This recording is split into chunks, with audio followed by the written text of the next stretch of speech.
ઘેરા રે કુટુંબમાં મારો બાપ રે મીઠો છાંયડો રે મારા બાપનો રેલો. ધીરુભાઈ જો કે તમે મારા પપ્પાની તિથિમાં આવી ગયા છો, મારા પપ્પા હાજર નથી. બાપ ગયા પછી ખબર પડી મિયા બાપુ કેવી હોય. તહેવારમાં માયા તહેવાર વ્યવહારમાં બાપ યાદ આવશે. હું અત્યારે અહીંયા કાર્યક્રમમાં છું, મારા સગા સંબંધીમાં 2-3 મરણ થઈ ગયા છે, પણ બાપ હાજર નથી એટલે મારે કાલે જવું પડે. પરમથી ગમે ત્યારે ત્યાં જવું પડશે. એટલે મા બાપ જીવતા કાંઈ પણ કરી લેજો, કારણ કે એ ગયા પછી દુનિયામાં બધું મળે છે. રૂપિયા દેતા પણ મા બાપ પરિવાર નથી કરતા. નાના હોય ત્યારે કેવી રીતે મોટા કર્યા. ટુકડામાંથી ટુકડો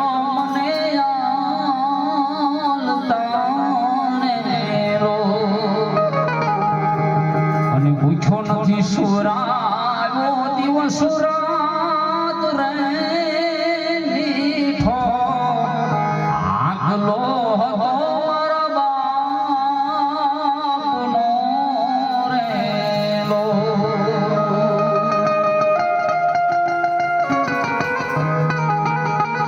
મીઠો હાલો ગયો. રાતના 12 વાગ્યા હોય, 1 વાગ્યા હોય, કદાચ દીકરો બહાર ગયો હોય. ધીરુભાઈ બાપ જાગતો હોય, માં જાગતી હોય, મારા દીકરો આવી ગયો. મારો પોતાનો અનુભવ છે સાહેબ. બેનજો જ્યારે શીખતો ના શરૂઆતની અંદર મારા પપ્પા હાજર હતા ને, તો 12-1 ટાઈમ થયો હોય, બેનજો ઉગાડીને આવતો, બાપ જાગતો હોય, માં જાગતી હોય. એ આંકડો સાહેબ જ્યારે વયો છે ને ત્યારે દુનિયામાં ગમે એવો આંકડા પડે ને એ બહુ સુના કેવી રીતે મોટા પડતા.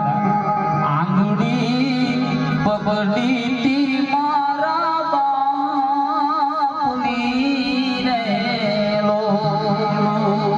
ચાલુ તો ડગું ચાલુ રે મીઠો છાંયડો રે મારા બાપનો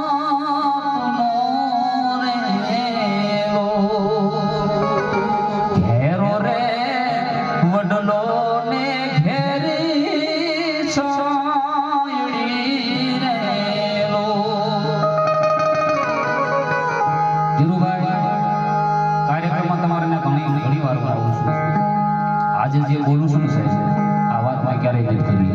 22 રાતના ઉજાગરા છે, અવાજમાં કાંઈ ફેર નહીં પડતો. એનું કારણ તમને કેવું મારે, કારણ છે કે દુનિયાને સત્યની જરૂર છે, પ્રૂફની જરૂર છે સાહેબ. મેં બધાની સેવા કરી છે, આવી ધૂનમાં થોડું ધ્યાન દીધું છે. મા બાપની ખાસ કરીને સેવા કરી છે, એનું ફળ તમારી સામે છે. નકર 22 રાતના ઉજાગરા કરો એટલે પહેલું તો તમારું ગળું જ દઈ દે.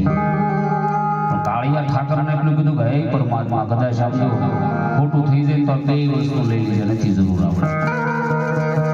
ત્યારે શું કહે, બાપને યાદ કરે પણ 2 કડીમાં માને યાદ કરો. કારણ છે બાપ કદાચ ક્રોધમાં આવીને થાપડ મારી દે, પણ આ જગતની જન્મ દેનારી જનેતા સાહેબ કોઈ દી ક્યારેય આપણે મારે નહીં. ત્યારે એના માટે શું બોલું, ત્યારે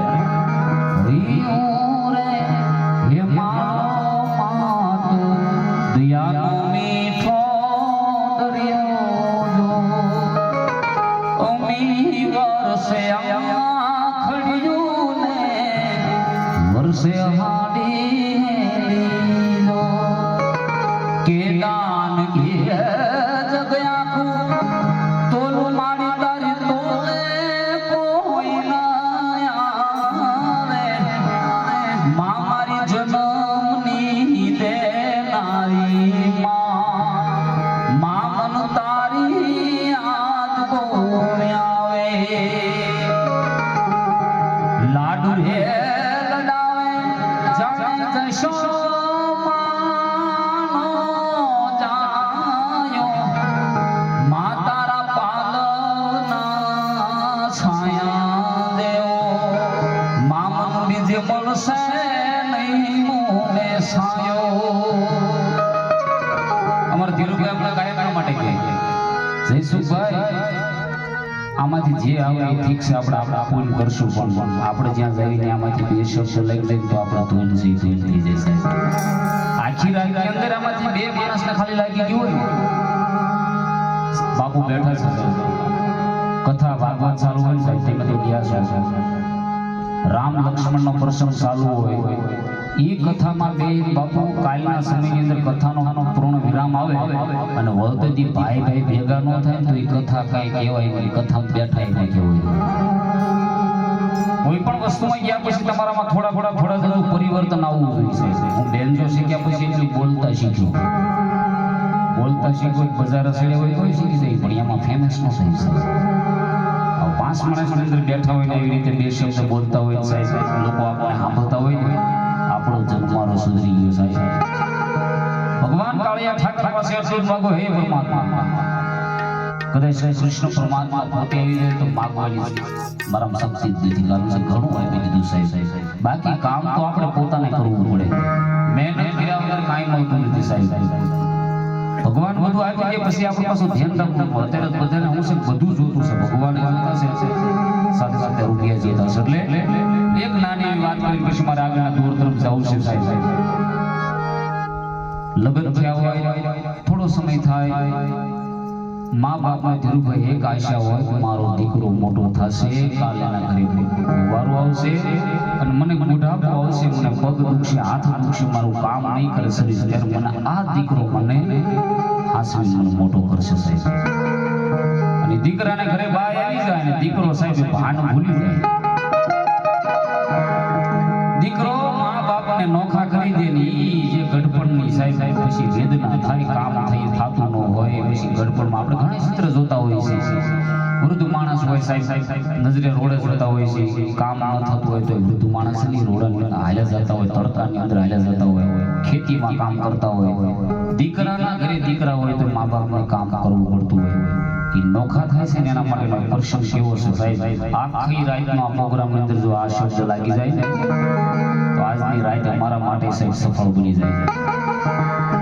જે દીકરો મા બાપના નોખા કરીને પછી નોખા રહેશે એના માટેની ખાસ પ્રસંગ છે, ખાસ મગજમાં લેવા જેવી વાત છે. એ વાતની શરૂઆત કરું છું કે સાહેબ એક મેળાની અંદર બે જણા પાંડવો એક નાનો એવો દીકરો મેળામાં ગયા અને સાહેબ મેળો જામેલો, દીકરો ગુમ થઈ ગયો સાહેબ.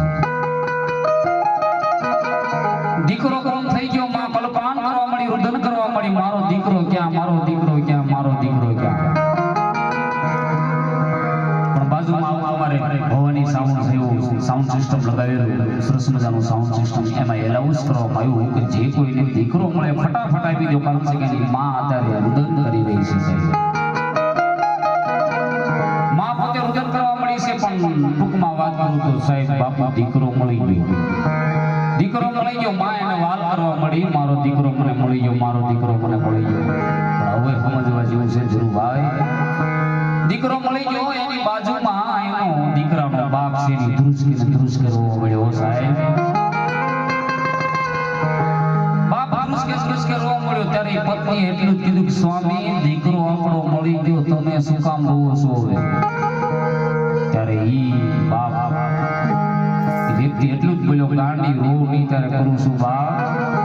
તારો દીકરો થોડી વાર માટે મેળામાં ગુમ થઈ ગયો તો એટલું ધમપછાડા કરવા મળી, તો મારા મા બાપ થી તે મને 15-15, 20-20 વર્ષના નોખા કરે, ઈ કેટલું રોયા છે સાહેબ. તારો દીકરો થોડી વાર માટે મેળાની અંદર ગુમ થઈ ગયો તો એટલું બધું રોવા મળી, રુદન કરવા મળી. ઈ ચિત્ર જોતા મને મારા મા બાપ યાદ આવ્યા. ઓ 15-15, 20-20 વર્ષ હતી, ઈ કેટલું રોયા છે સાહેબ. એટલે ભૂલો ભલે લીધું બધું સાહેબ, મા બાપ કદી ભૂલશો નહીં, કારણ બાપ કેવો કે સુખ દુઃખ મારે મારી સંભાળ લેનારા, ડગલે ને પગલે મારી સંભાળ લેનારા, હાયા ગયા મને હેત કરનારા.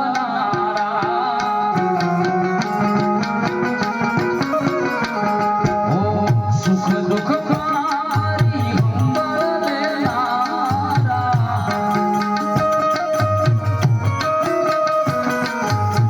સુખ દુઃખ કરે મારી સંભાળ લેનારા,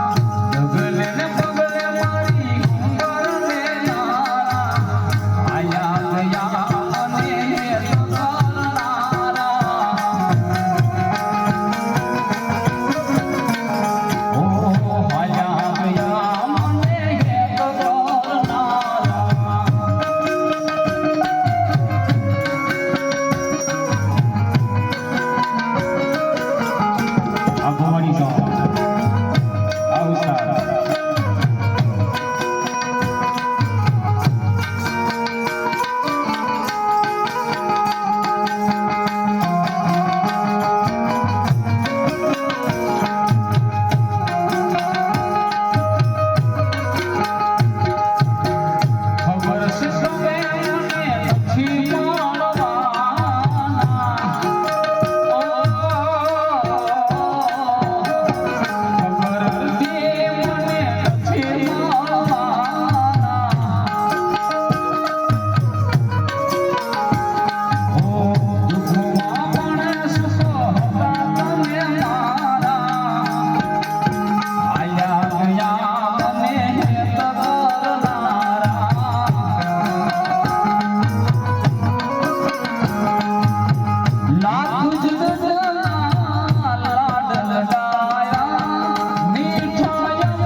હિતેશભાઈ વટુભાઈ ડોડિયા 501 રૂપિયા આપી મંડળ વધારે જોરદાર તળિયો છે વધારો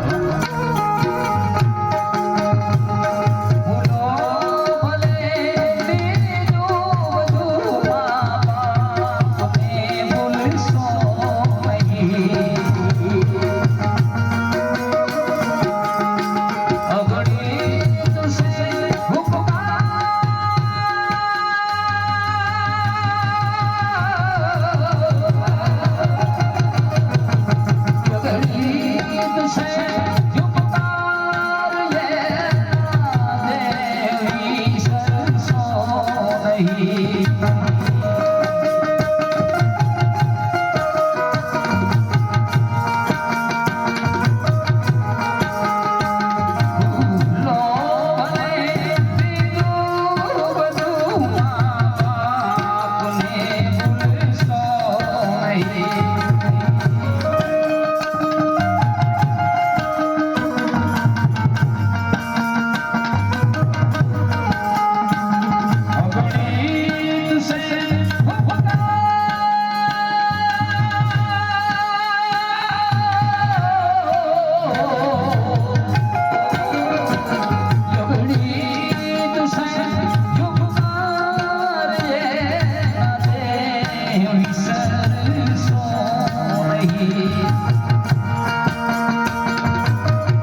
બધાય પાત્ર એવા ગંભીર જ છે હો.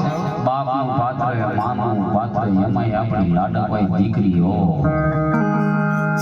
દીકરી એટલે બહુ પાત્ર ડેન્જર છે સાહેબ. એ તો ખબર હોય અને જેના ઘરે દીકરી હોય ને એને ખબર હોય સાહેબ. નાની એવી હોય ને જે લાડકી દીકરી રમતી હોય ને સાહેબ એને સાસરે વળાવવાની થાય ને એ તો એનો બાપ જાણતો હોય સાહેબ. હું તો કાયમ માટે કહું છું જેના ઘરે દીકરી હોય ને એનો જન્મારો સુધરી ગયો સાહેબ. એનું આંગણું ખીલેલું જ હોય. કારણ કે નાની એવી હોય લાડકી હોય ને સાસરે વળાવતા હોય ને સાહેબ મને કવિ એવું કે શું કે મારા ફળિયાના વડલા કેરી ડાળે આઈશ કો